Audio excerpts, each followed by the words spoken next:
नमस्कार, स्वागत है आपका सात रंग सात खबर में। आज आपके लिए सबसे पहले लेकर आए हैं दैनिक भास्कर की एक ग्राउंड रिपोर्ट जो लखीमपुर खीरी की जमीनी हकीकत बताता है। दरअसल लखीमपुर खीरी और यूपी के तराई वाले इलाके इन दिनों खासी चर्चा में हैं। किसानों की समस्याएं हो या हाल ही में केंद्रीय मंत्री के बेटे की गाड़ी से रौंदे गए किसानों की मौत का मामला या फिर इसे लेकर मचा सियासी घमासान, सभी अखबार और मीडिया प्लेटफॉर्म्स पर लखीमपुर खीरी छाया हुआ है। दैनिक भास्कर ने यहां के किसानों की दशा और मौजूदा हालत पर एक ग्राउंड रिपोर्ट छापी है और एक वीडियो रिपोर्ट भी बनाई है। सात रंग न्यूज़ के दर्शकों के लिए ये वीडियो रिपोर्ट साभार पेश है।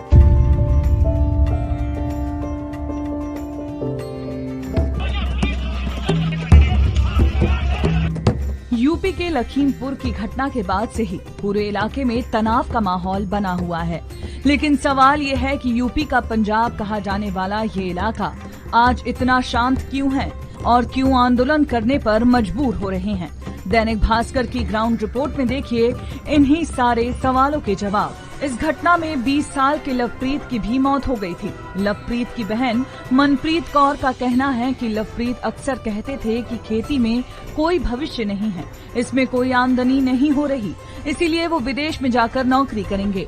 मनप्रीत अब बस इंसाफ चाहती हैं। ये हम लोग इंसाफ चाहते हैं और हम लोग यही कहना चाहते हैं कि जो वो हमारे भैया को इंसाफ चाहिए और उन लोग को सजा चाहिए। किसानों का कहना है कि पलायन करने के पीछे एक वजह फसल का पैसा देर से मिलना भी है।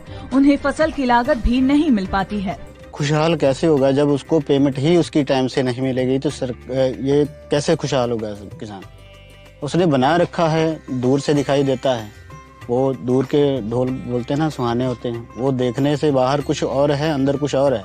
अंदर देखिए जितना बड़ा घर है उसके ऊपर कर्ज भी उतना ही ज्यादा है। सुरेंद्र सिंह बताते हैं कि धान की एमएसपी 1940 रुपए है, लेकिन मंडी से किसानों को 1100 रुपए मिल रहे हैं और पूरे इलाके में ना तो स्वास्थ्य की व्यवस्था है और ना ही यहाँ अच्छी शिक्षा है। ये है कि हमारे ना तो गन्ने का पेमेंट नहीं मिलता है हमें, ना ही हमारी धान या गेहूं की फसल को बिकती है। अगर बिकती भी है तो 11 या 1200 में बिकती, इससे ज़्यादा नहीं बिकती। इसमें हमें 100-200 रुपये जेब से जाना पड़ता है कि ज़्यादा खर्चा, ज़्यादा स्प्रे करनी पड़ जाए या ज़्यादा बीमारियां लग जाए, हमारी जेब से चले जाता है। और दूसरी बात है, हमें अपने बच्चों को इसलिए बाहर भेजना पड़ा कि यहाँ हमारे कुछ भी वैल्यू नहीं है। ना हमें कुछ सड़क अच्छी मिलती है, ना हमें कुछ साधन अच्छा मिलता है। किसानों का आरोप है कि इलाके में कोई सुविधा नहीं है, ना तो धान का सही मूल्य मिल रहा है और ना ही गन्ने का पेमेंट टाइम पर मिल रहा है। किसानों पर कर्ज भी बढ़ता जा रहा है। इतनी मेहनत करने के बावजूद खेती घाटे का सौदा बन गया है, जिससे किसान पलायन करने को मजबूर है। अमर उजाला में एक खबर है चाय बागानों की हालात और लगातार सिमटते जा रहे चाय कारोबार को लेकर। खबर दिलचस्प भी है और चिंता पैदा करने वाली भी। जरा नजर डालते हैं इस खबर पर। चाहे अमीर हो या गरीब, चाय की चुस्कियां अब ज्यादातर लोगों की जरूरत है। लेकिन आपको ये जानकर हैरानी होगी कि चाय अब आवश्यक वस्तु अधिनियम में शामिल नहीं है। साल 2012 में इसे बाहर कर दिया गया था। टी प्लांटेशन को सरकार कृषि उत्पाद भी नहीं मानती। इस वजह से चाय की पैदावार पर न्यूनतम समर्थन मूल्य यानी एमएसपी नहीं मिलता। पिछले एक दशक से चाय की पैदावार पर सालाना खर्च 11% तक बढ़ चुका है, जबकि दामों में सिर्फ 2 से 3% की ही बढ़ोतरी हुई है। ऐसे में देश की चाय संकट में है। डीएम ग्रुप ऑफ कंपनी के डायरेक्टर कमलेश सिंह बताते हैं कि 1.25 करोड़ लोगों का रोजगार किसी भी वक्त खत्म हो सकता है। 25,000 करोड़ रुपए का चाय कारोबार अब 17,000 करोड़ रुपए पर सिमट गया है। अगर मदद के लिए सरकार आगे नहीं आई तो भविष्य में चाय भी लोगों से दूरी बनाने में देर नहीं लगाएगी। तमिलनाडु की राजनीति में एक बार फिर से सियासी हलचल तेज हो गई है। जमीन खो रही अन्ना द्रमुक को फिर से खड़ा करने के लिए दिवंगत पूर्व मुख्यमंत्री जयललिता की वफादार और पार्टी की पूर्व महासचिव शशिकला ने कमर कस ली है। उन्होंने कुछ दिन पहले ही राजनीति में दोबारा कदम रखने की घोषणा से सभी को चौंका दिया था। ये खबर भी अमर उजाला में ही छपी है।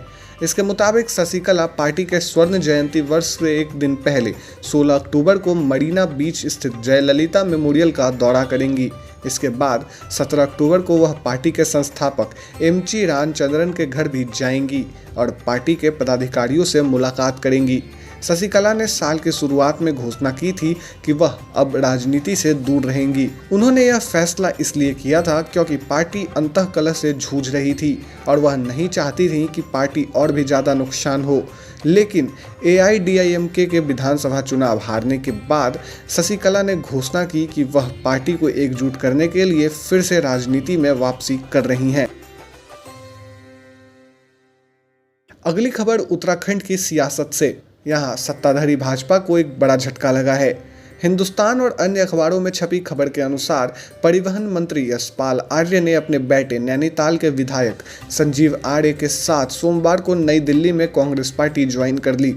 यशपाल उत्तराखंड सरकार में समाज कल्याण मंत्री व परिवहन मंत्री थे। दोनों नेताओं ने पूर्व CM हरीश रावत, प्रदेश प्रभारी देवेंद्र यादव, कांग्रेस प्रदेश कमेटी के प्रदेश अध्यक्ष गणेश गोदियाल सहित राष्ट्रीय महामंत्री संगठन KC वेणुगोपाल, राष्ट्रीय प्रवक्ता रणदीप सुरजेवाला की मौजूदगी में कांग्रेस का दामन थाम लिया। जम्मू कश्मीर एक बार फिर आतंकी हिंसा की आग में झुलस रहा है। जम्मू संभाग के पुंछ जिले में सुनरकोट मुठभेड़ में सेना के 5 जवान शहीद हो गए। आतंकी और सुरक्षा बलों के बीच अभी भी मुठभेड़ जारी है। 4 से 5 आतंकी घिरे हुए हैं। सेना को रविवार देर रात इनपुट मिला कि सुनरकोट में आतंकी मौजूद हैं। सेना की टुकड़ी ने इलाके की घेराबंदी कर तलाशी अभियान शुरू कर दी, लेकिन मौसम बाधक बन गया, जिसके बाद तड़के सुरक्षा बलों ने फिर से अभियान शुरू किया।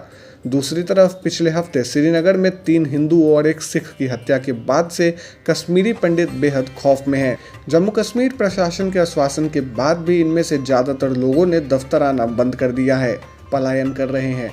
कई तो दहशत में जम्मू लौट आए हैं। राष्ट्रीय जांच एजेंसी NIA ने पिछले 3 दिनों में कश्मीर में लगभग 570 लोगों को हिरासत में लिया। NIA की कई टीम डोडा, किश्तवाड़ के अलावा श्रीनगर, अनंतनाग, कुलगाम और बारामूला के तमाम जगहों पर तलाशी ले रही है। पूरे देश में इस समय कोयले की कमी बरकरार है। संकट के इस दौर में जहां कई थर्मल प्लांटों को उनकी ज़रूरत के हिसाब से कोयले की आपूर्ति नहीं की जा रही, तो वहीं मध्य प्रदेश में केवल 9 दिनों में ही तकरीबन 30 करोड़ रुपए का अतिरिक्त कोयला फूंक दिया गया है। यहाँ के थर्मल प्लांटों में बिजली बनाने के लिए ज़रूरत से अधिक कोयले का इस्तेमाल किया गया। प्रभात खबर की एक रिपोर्ट के विशेषज्ञों के हवाले से यह बताया कि मध्य प्रदेश के थर्मल पावर प्लांटों में बिजली उत्पादन में ज़रूरत से अधिक कोयले का उपयोग किया गया है। विशेषज्ञों के अनुसार थर्मल पावर प्लांट में 1 यूनिट बिजली बनाने के लिए करीब 620 ग्राम कोयला पर्याप्त होता है, जबकि संकट के दौरान मध्य प्रदेश में 1 यूनिट बिजली को बनाने के लिए 768 ग्राम कोयले का इस्तेमाल किया गया। इसका मतलब यह कि यहाँ की 1 यूनिट बिजली बनाने के लिए तकरीबन 148 ग्राम कोयले अतिरिक्त इस्तेमाल किए गए। विशेषज्ञों का अनुमान है कि मध्य प्रदेश में बीते 1 अक्टूबर से 9 अक्टूबर के बीच थर्मल पावर स्टेशनों ने 88,000 मीट्रिक टन अतिरिक्त कोयले का इस्तेमाल किया। उनके द्वारा इस्तेमाल किए गए कोयले की कीमत करीब 30 करोड़ रुपए है। बॉलीवुड के महानायक कहे जाने वाले अमिताभ बच्चन सोमवार को अपना 79वां जन्मदिन मना रहे हैं। इस दौरान अपने बंगले जलसा के बाहर आकर बिग बी ने अपने फैंस का अभिवादन किया। जन्मदिन के इस खास मौके पर उनकी एक झलक पाने के लिए फैंस सुबह से ही उनका इंतजार कर रहे थे। ऐसे में अमिताभ बच्चन ने भी अपने चाहने वालों को निराश नहीं किया। इस बीच अमिताभ बच्चन ने अपना लेटेस्ट ब्लॉग भी फैंस के साथ शेयर किया है और बताया है कि उन्होंने कमला पसंद के साथ अपने करार को ख़त्म कर दिया है और इसके लिए की गई फीस भी वापस कर दी है। अमिताभ बच्चन ने जब से पान मसाला का विज्ञापन किया था, उसके बाद से ही उन्हें जमकर ट्रोल किया जा रहा था। हालांकि बाद में अमिताभ बच्चन ने खुद इस विज्ञापन को करने की वजह बताई थी। उन्होंने कहा था कि मान्यवर, क्षमा प्रार्थी हूँ।